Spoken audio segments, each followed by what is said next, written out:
encourage the public to pay the correct amount of taxes on time to support the country's economic recovery and expansion so critical para mga in this masamang time. pangitain tong panawagan sa ating presidente at maghikayat sa atin nga magbayad ng tamang buhis sa tamang oras dahil para masuportahan yung ating ekonomiya at makarecover dahil critical na.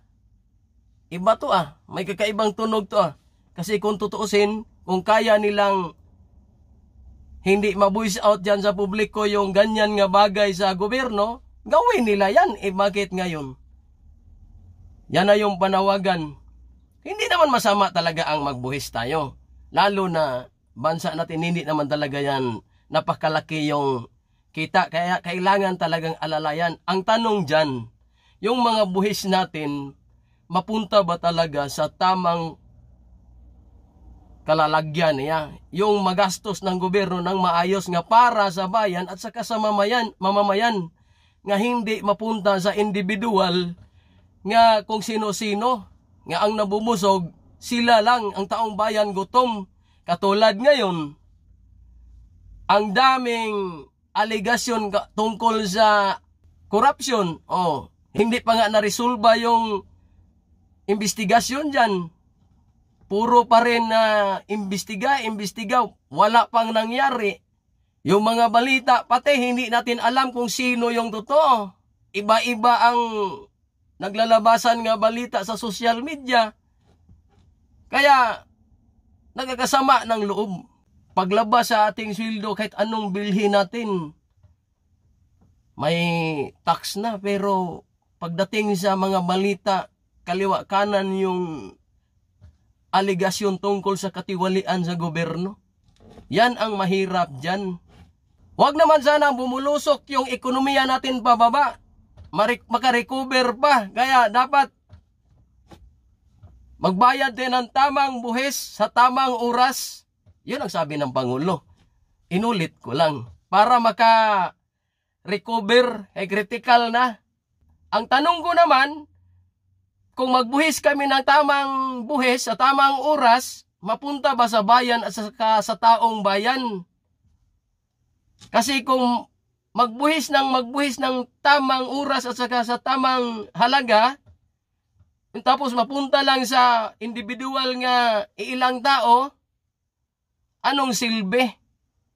Katulad ngayon, ang lalaki ng binabanggit dyan nga mga anomalya, napakalaking halaga, tapos yung ekonomiya natin, naghikahos pala, critical na pala, kaya napagahirap din.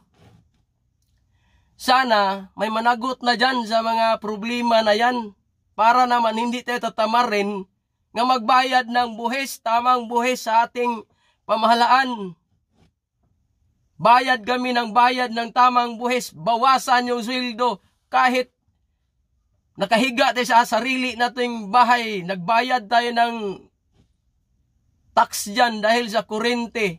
O ano pa, kahit sa tubig, hangin na lang yata nga bigay ng Panginoon ang libre ngayon sa Pilipinas. Tapos ganyan yung marinig natin. Napagahirap naman noon.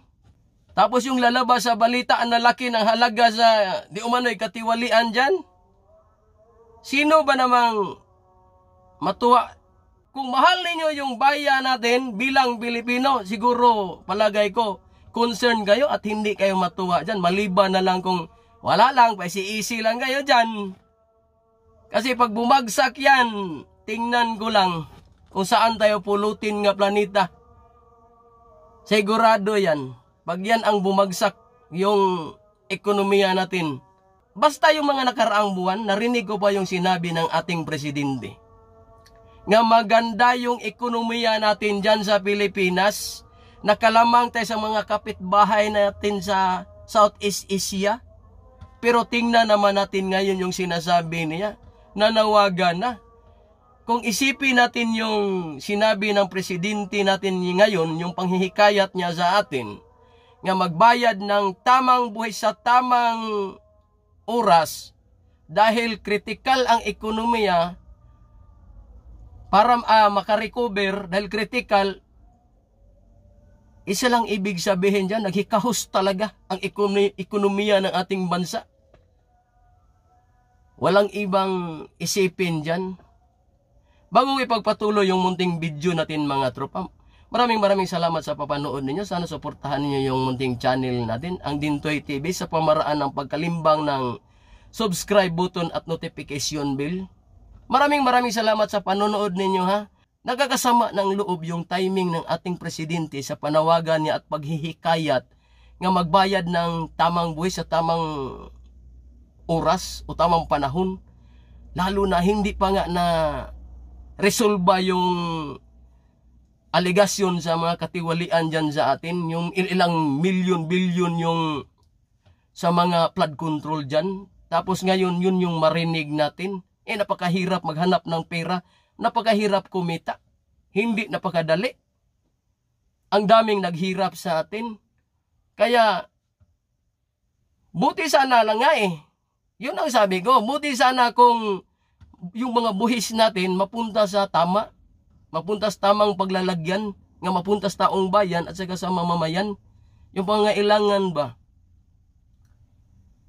Wag lang sa individual nga nagpaburot lang ng tiyan at saka sa bulsa nila. Kaya parang wrong timing talaga kung isipin, at masamang balita para sa atin to, ng mga Pilipino, yung panawagan na to, hindi maganda. Nagkakaawa na nga ang Pilipino sa kahirapan, dagdagan pa sa mga baha na yan at kung ano-anong mga sakuna, kulang ba tayo? Hindi naman lahat, maraming mayaman sa atin. Yung mga katulad lang sa amin, maraming kulang kain, tapos ganyan pa ang marinig. Mahirap, napakahirap. Hindi kasi nila na subukan yung maghirap sa buhay, kaya siguro ganyan lang. Bago tapusin yung bunting video ko mga tropa, maraming salamat sa panonood niyo at saka sa suporta. Mabuhay tayong lahat. Sana makarecover tong ekonomiya natin nga delikado, critical. Hindi ako nagsabi niya na yung presidente natin, yung panawagan niya ngayon, kaya kinuntin ko. Nakakasama ng loob nga sa dami ng alegasyon dyan sa katiwalian, ilang bilyon yan, ilang tao lang ang nabusog dyan, tapos yun malang bansa natin naghikahos na. Mabuhay tayong lahat at bye bye.